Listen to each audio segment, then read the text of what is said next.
You are listening to the Stop Binge Eating podcast with Kirsten Sarfty, episode number 390. Welcome to the Stop Binge Eating podcast.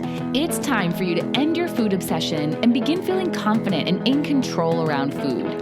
You are absolutely capable of eliminating binge eating from your life, and I'm going to show you how by giving you simple tools and insights that you can apply in your own life. I'm your host, Kirsten Sarfty. Now let's get to it. Hello. After you binge, if you have food left over, your first thought might be to throw the food away. It might be because you're so sick of the food that you want it out of your sight. It might be because you're afraid that if you keep it, then you'll binge on it again later or the next day. Or it might be because tomorrow or for the foreseeable future, you won't be allowing yourself to eat any of those foods or foods like it. You're cutting them out, so you want to get rid of them. And if there isn't any food left over, you might decide that you are not buying it again. I reacted that way pretty much every single time. I'd swear off the foods I binged on. I'd swear I'd be good tomorrow and would only eat healthy foods that I wasn't going to binge on. And I would throw away whatever was left over after the binge. And I did this in part because I was blaming the food. I blamed the foods tasting so good for my binge. I thought the food was the problem. So I thought if I didn't have it around, I wouldn't binge. Now, obviously, I was incorrect because I could and did just find other foods to binge on. Getting rid of and cutting out those foods didn't solve the problem for me because the food wasn't the problem. Also, getting rid of and cutting out those foods actually perpetuated my binging because the way I was thinking about the food and not eating the food put me into being overly restrictive, which is one of the main causes of binge urges. You cut out the foods because you think you have to. Then you miss them. You feel deprived and restricted. Over time, your desire for them grows. You get tired of forcing yourself to say no to yourself. So you start urging for them. And at some point you break. You rebel against this rule you put on yourself and you binge on those foods and maybe other foods, especially if you're telling yourself that they will be forbidden again after this. So I saw the food as the problem. That's why I wanted to eliminate it.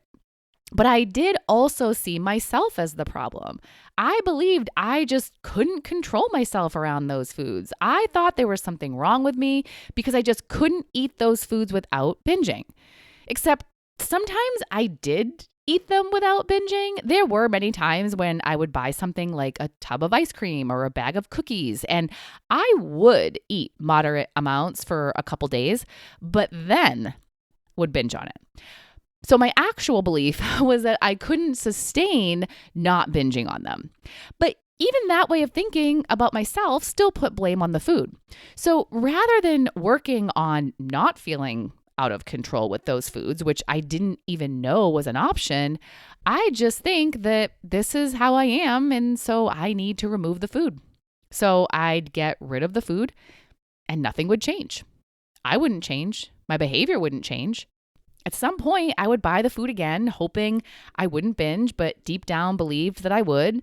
And then either right away after buying it or a few days later, I'd eat it, feel out of control, binge again, throw it away, and not allow myself to buy it again, and the cycle would repeat. The thing is, even though I threw it away if there was any left, and I told myself I wouldn't buy it again, at some point I always did. I did because I enjoyed that food, or at least I thought I did. After I stopped binge eating, I actually learned that so many of the foods I binged on weren't actually that good, and I don't buy them anymore because I genuinely don't care to, since I don't like them very much. But also, after a period of not allowing myself to buy those foods or foods like them and trying to mostly eat only healthy foods, at some point I'd feel an urge to eat something unhealthy. I'd be tired of forcing myself to not eat those kinds of foods because I really did want to eat them sometimes. So at some point, I'd get tired of denying myself and go buy them and just go all in on what I'd been denied of. Or it wasn't always a restriction thing. Sometimes it was an emotional thing. I'd feel bored or nervous or stressed or lonely, and I'd just say, screw it. and go buy those foods to feel better. So here's what I want you to know. If after you binge, you want to throw away the food and not buy it anymore, that is an option that you can choose. If that's what you feel most comfortable doing right now, and if you don't feel ready to keep those foods around, you can do that. But unless you are 100% committed to never, ever eating that food again, that isn't going to be your permanent solution.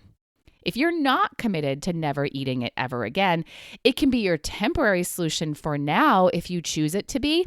But if you do, you must make sure that you are not mentally being overly restrictive. And I'll talk more about that a little later. But at some point, if you do want to eat the food again, you'll need to work on your relationship with it. Work on your thoughts about it, your thoughts while you're eating it. Work on handling your emotions differently if emotional eating is a problem for you. Basically, you'll need to work on whatever it is that is causing you to feel urges to binge on that food. Again, if you don't want to do this work right now, that is okay. You don't have to. But if you don't, you won't grow. You won't change your relationship with this food. And if you do eat it again, you will likely repeat the same behaviors as before.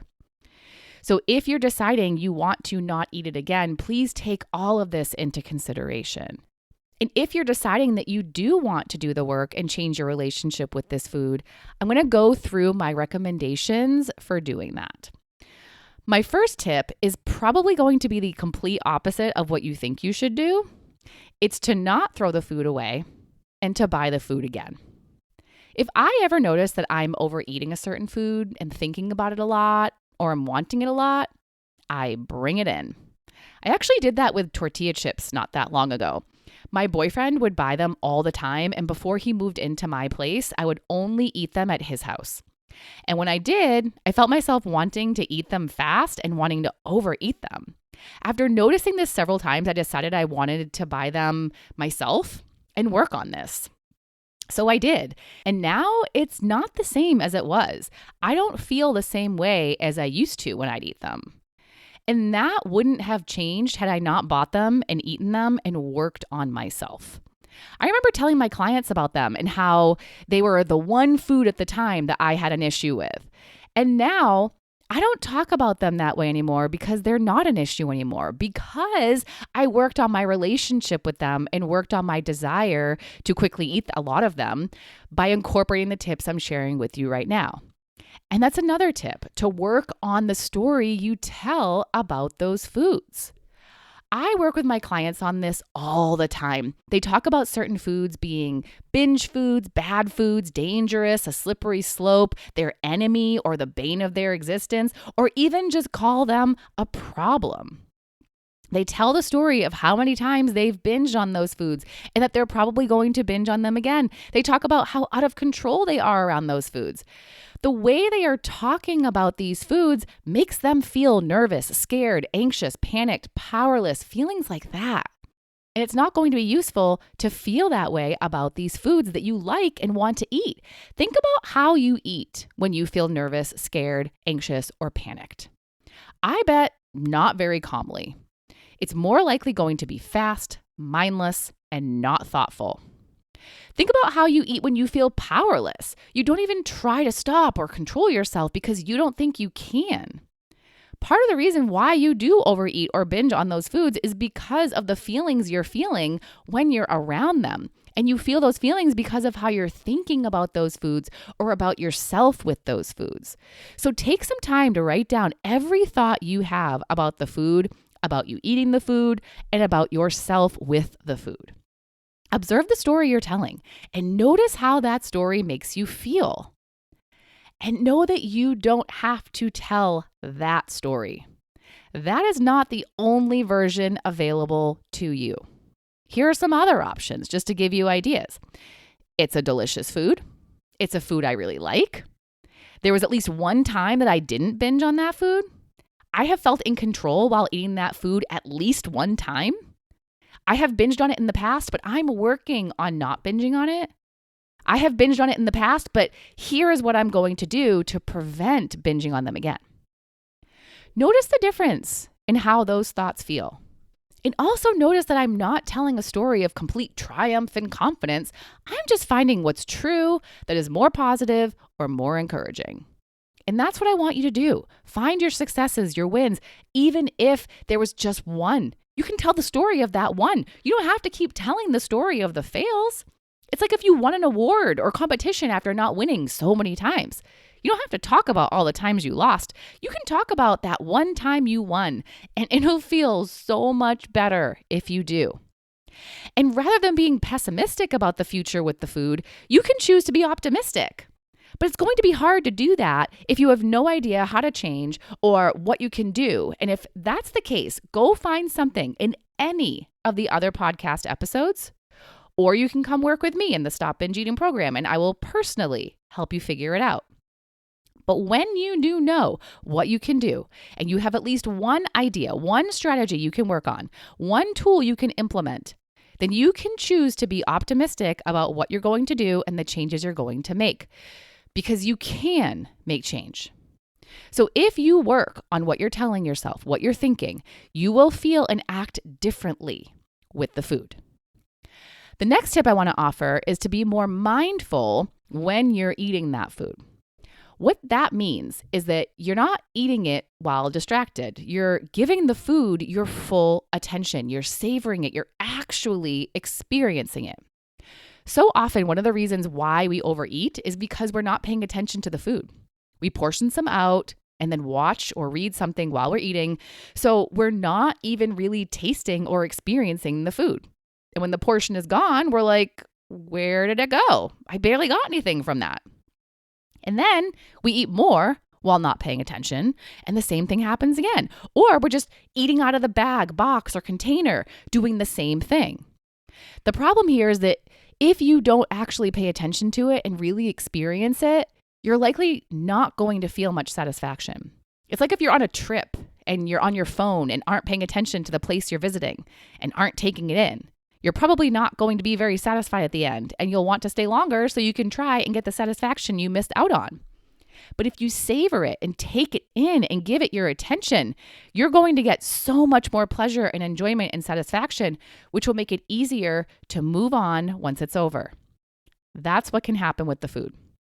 The more attention you give it, the more pleasure you'll get from it, the better of an experience you'll get, and the sooner you'll be satisfied. I've done tons of eating workshops with my groups, and so many times the people doing them have experienced this. They watch themselves be satisfied with less than they thought they could be satisfied with, and it's because they were being so mindful while eating. And I myself notice this too. When I eat joy foods and treats and snacks without distractions, I'm so much more satisfied than when I eat them distractedly. So after you've changed how you're talking to yourself about the food, and you're eating it again, be as mindful as you can be. Give it all of your attention. It is very likely you will notice a big difference in how much of it you eat. And the last tip I want to share is to make sure you are truly allowing the food. This is something I talked about in depth in episode number 388. If you haven't listened to it yet, it's called How to Give Yourself Unconditional Permission to Eat What You Want and Not Binge. But basically, you have to make sure you're not just physically allowing yourself to eat the food, but that you're also mentally allowing it. If you're eating it while telling yourself that you shouldn't, or that this is a bad food, or that you're doing something wrong or bad, you're not going to feel good about eating it. Guilt is likely the feeling that you'll be feeling. And just like I talked about earlier with how you eat when you feel those other feelings I was talking about, you're probably not going to be eating how you want to when you feel guilty. Guilt is a feeling that commonly drives overeating and binge eating. This is because it leads to all or nothing perfectionist thinking, where you think you're doing something bad, so you might as well keep being bad and you'll be good tomorrow. Good usually meaning you're going to restrict any unhealthy foods. You're eating this food and you think you've ruined your perfect eating day, so you might as well just keep eating and you'll eat perfectly tomorrow. But if you aren't thinking that way because you aren't feeling guilty, because you aren't telling yourself that you're doing something wrong by eating that delicious food, because you're truly allowing yourself to eat it, then you'll be much more likely to not overeat or binge on it. So if you're going to eat it, really, truly allow yourself to eat it in your mind. Give yourself permission to eat it and to enjoy it. And going back to what I talked about at the beginning about if you do choose to take a break from eating certain foods, even if you've chosen the option of taking a break and you're choosing to not eat a certain food or certain foods for a period of time, you are still going to allow yourself to eat them. It is so important that you do this because if you don't, you'll be moving into overly restrictive territory, which is going to create that cycle I talked about earlier, where you tell yourself you can't have them, you restrict them for a while, then you urge for them and binge on them, and then cut them out again, telling yourself you can't have them. Allowing the foods when you're taking a break from them means you're not telling yourself you can't buy them, or that you're not allowed to eat them, or that you shouldn't. You're telling yourself that you absolutely can, but you're choosing not to. So rather than making yourself feel restricted, you're making yourself feel empowered because it's your choice, not something you have to do. You don't have to cut out the foods. No one is forcing you to, and it's not your only option. If you're doing it, it's because you're choosing to. Be honest with yourself about that because it's going to feel so differently. You will feel so much more at peace with your decision to not eat them if you are seeing it as your choice and if you love your reasons for doing it. So those are the tips I have for you if you do choose to keep the food around, not throw it away and buy it again. Know that you do have a choice here. And as I've said, but I want to repeat, if you don't want to do the work or don't feel ready for it, you don't have to do it. But if you do want to and do feel ready, you can change your relationship with the food and can eat it differently. You really can. So make your decision, commit to it. And if you're choosing to do the work, please make sure you aren't hard on yourself and don't give up if you're not perfect at it. You're not supposed to be perfect right away or ever, really. So be willing to not be perfect at this. Also remember that this is a process. Change takes time. And if you do binge or overeat, you are going to take the time to reflect and learn something from it. It can highlight what you need to work on, and you can gain valuable information from it. You can even consider the tips I shared as a guideline and see if you weren't doing any of them. If you weren't, you can get to work on doing them so you can improve moving forward. All right, that's what I have for you today. I hope you've gained some clarity about what you want to do with the foods you've binged on after you've binged on them, and I will talk to you next time. Bye-bye. Thank you for listening to the Stop Binge Eating podcast. If you like what you heard today and you want more, go to coachkir.com/free. That's COACHKIR.com/free to get some awesome free stuff to help you stop binge eating.